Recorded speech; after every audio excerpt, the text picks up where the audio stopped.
4월 6일 월요일 LA 온누리교회 가정에서 함께하는 영상 새벽 예배입니다.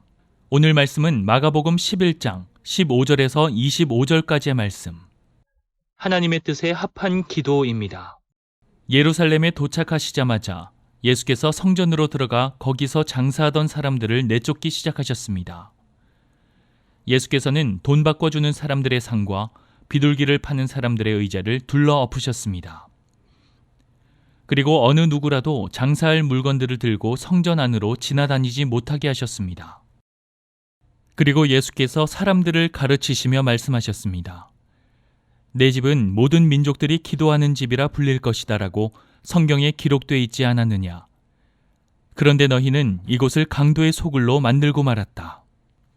이 말을 듣고 난 대제사장들과 율법학자들은 예수를 죽일 방도를 궁리하기 시작했습니다. 그들은 모든 사람들이 예수의 가르치심에 놀라는 것을 보고 예수를 두려워했던 것입니다. 저녁때가 되자 예수와 제자들은 성 밖으로 나갔습니다. 이튿날 아침, 예수와 제자들이 지나가다 뿌리째 말라버린 무화과 나무를 보았습니다. 베드로는 생각이 나서 예수께 말했습니다. 선생님 보십시오. 저주하셨던 무화과 나무가 말라버렸습니다. 예수께서 대답하셨습니다. 하나님을 믿어라. 내가 너희에게 진실로 말한다. 누구든지 저 산에게 들려서 바다에 빠져라 하고 마음에 의심하지 않고 말한 대로 될 줄 믿으면 그대로 이루어질 것이다. 그러므로 내가 너희에게 말한다. 무엇이든지 너희가 기도하고 간구하는 것은 이미 받은 줄로 믿으라. 그러면 너희에게 그대로 이루어질 것이다. 서서 기도할 때에 어떤 사람과 등진 일이 있다면 그 사람을 용서해 주라.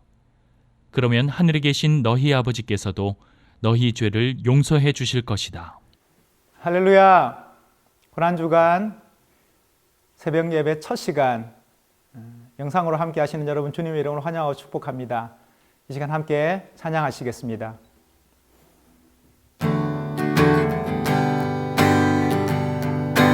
죄에서 자유를 얻게 함은 보혈의 능력 주의 보혈 시험을 이기는 승리 되니 참 놀라운 능력이로다. 주의 보혈 능력이 또다. 주의 피 믿으오. 주의 보혈 그 어린 양의 매우 귀중한 피로다. 육체의 정욕을 이기는 보혈의 능력 주의 보혈 정결한 마음을 얻게 하니 참 놀라운 능력이로다. 주의 보혈 주의 보혈 능력이 또다. 주의 피 믿으오.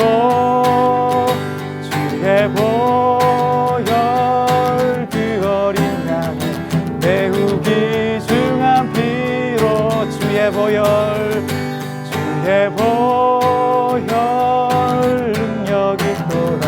주의 피 믿으오.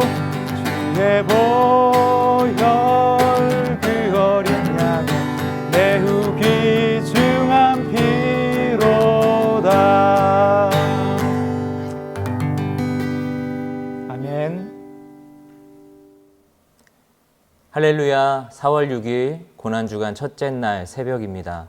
계속되던 신명기 말씀 묵상을 잠시 멈추고 이번 한 주간은 고난주간을 맞아서 마가복음과 마태복음을 중심으로 말씀을 묵상하게 되겠습니다.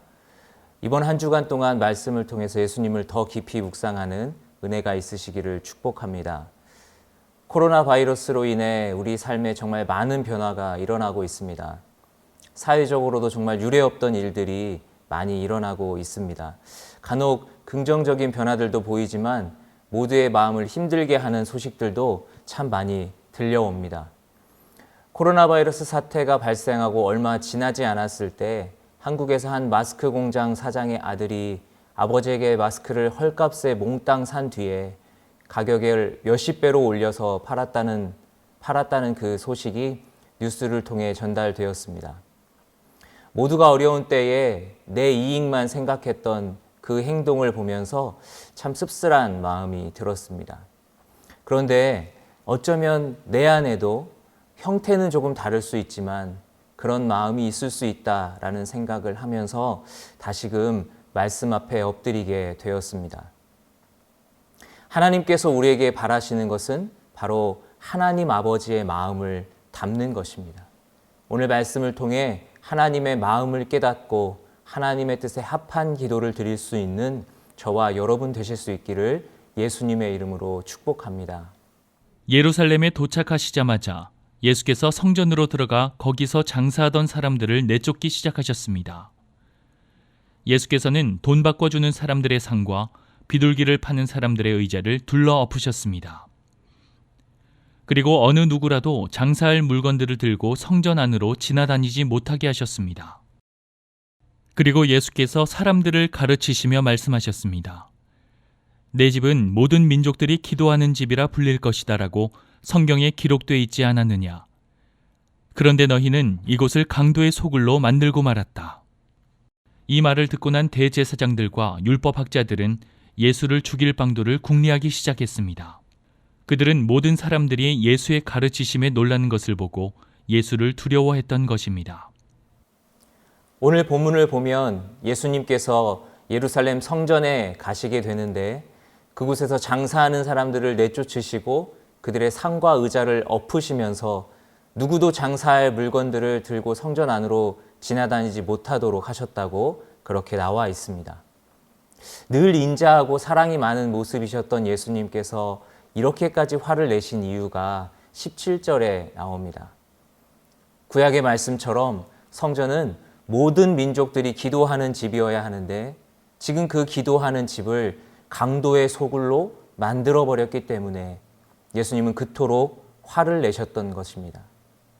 당시에는 멀리서 온 예배자들을 위해 흠없는 재물을 사고 파는 일들이 있어 왔기 때문에 장사 자체가 문제가 되는 것은 아니었습니다. 문제는 그 장사가 어디에서 이루어졌는가 하는 것이죠. 지금 예수님이 계시는 성전이라는 곳은 헬라어로 보면 성전 바깥들이라고 되어 있습니다. 당시 이스라엘의 성전에는 제사가 드려지는 성전 본당 이외에도 제사장의 뜰, 이스라엘의 뜰, 여인들의 뜰, 이방인의 뜰로 이루어진 공간들이 있었는데 학자들은 오늘 본문의 장소가 바로 이방인의 뜰이었을 것이라고 그렇게 말합니다. 이방인의 뜰이 어떤 곳입니까? 그곳은 성전의 경내로 들어갈 수 없는 이방인들이 그 공간에서나마 하나님께 기도할 수 있도록 만들어진 곳이었습니다. 하지만 장사로 온갖 소란스러움이 가득한 그곳에서 이방인들은 하나님께 제대로 기도할 수가 없었을 것입니다. 만민이 기도하는 집이어야 할 성전이 아무도 기도할 수 없는 곳이 되었던 것이죠. 예수님이 그 잘못을 지적하시자 종교 지도자들의 반응이 어떻습니까? 그들은 예수님을 죽일 방도를 궁리합니다.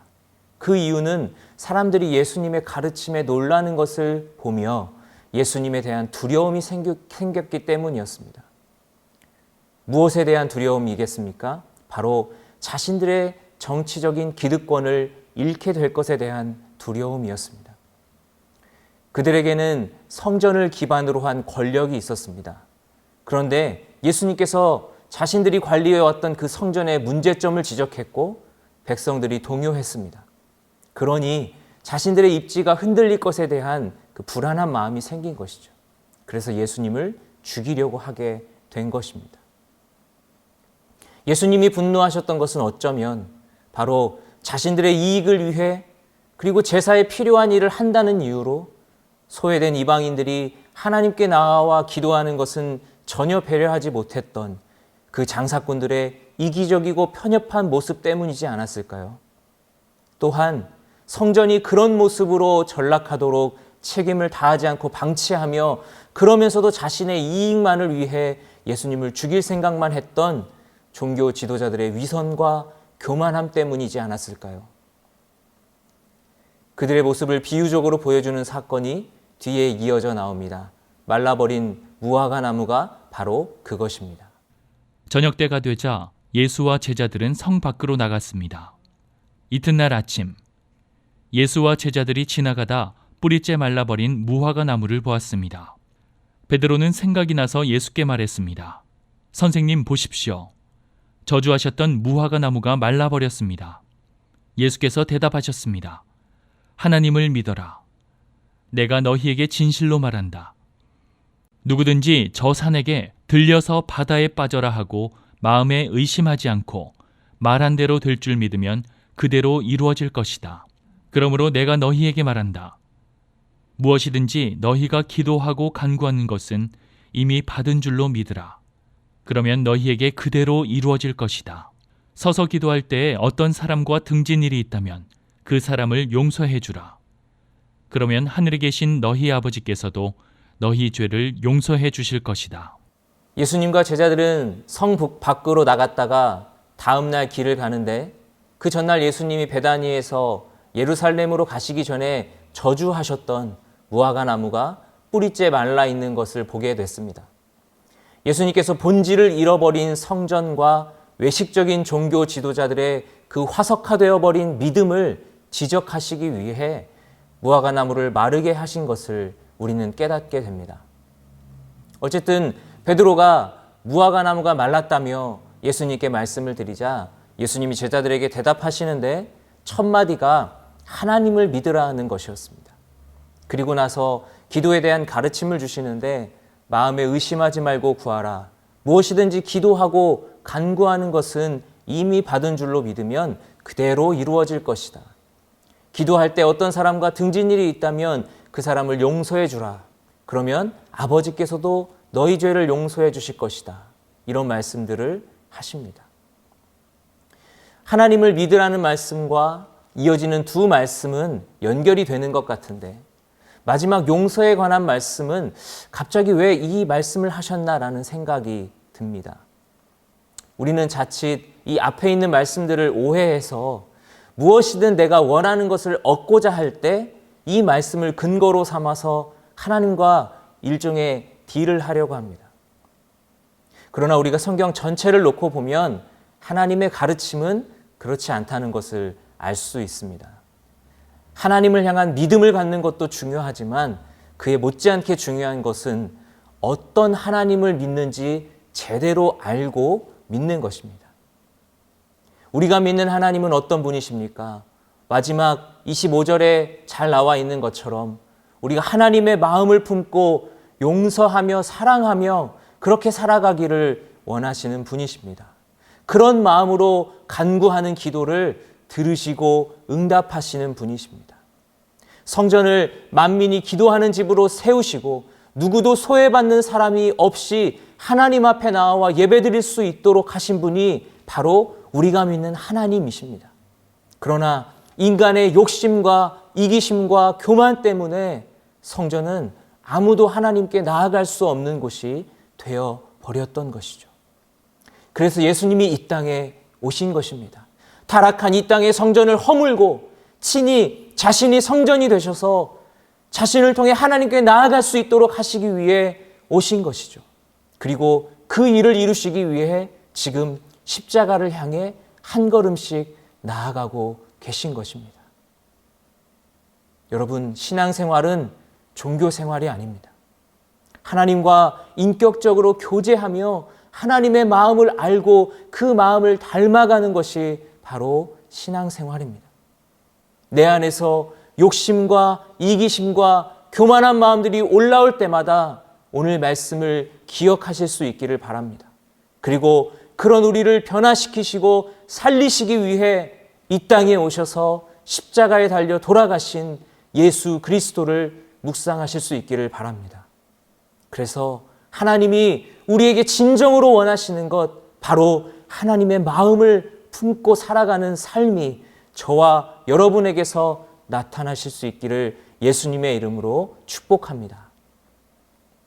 하나님의 뜻에 합한 기도는 바로 하나님의 마음으로 드리는 기도입니다. 그러기 위해 먼저 하나님의 마음을 더욱 깨닫도록 기도하는 저와 여러분 되실 수 있기를 축복합니다.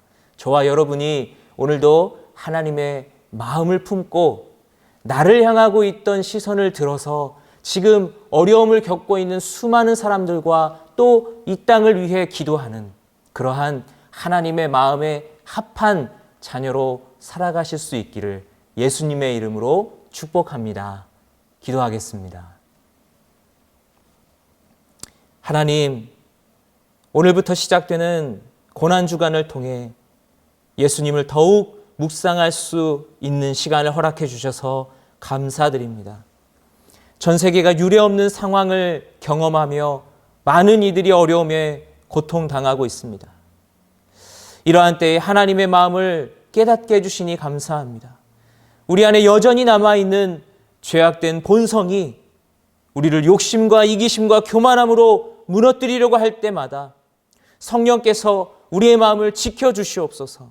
하나님의 마음을 닮아갈 수 있도록 인도하여 주시옵소서. 어려움 속에서 고통당하고 있는 이들을 위해 기도하게 하시고 그런 우리의 기도가 하나님의 마음에 합하여 속히 이 고통이 지나갈 수 있도록 은혜를 베풀어 주시옵소서. 형식적인 종교 생활을 버리고 하나님의 마음을 닮아가는 참된 신앙생활의 길로 우리를 이끌어 주시옵소서. 그렇게 하실 주님께 감사드리며 예수님의 이름으로 기도드립니다. 아멘.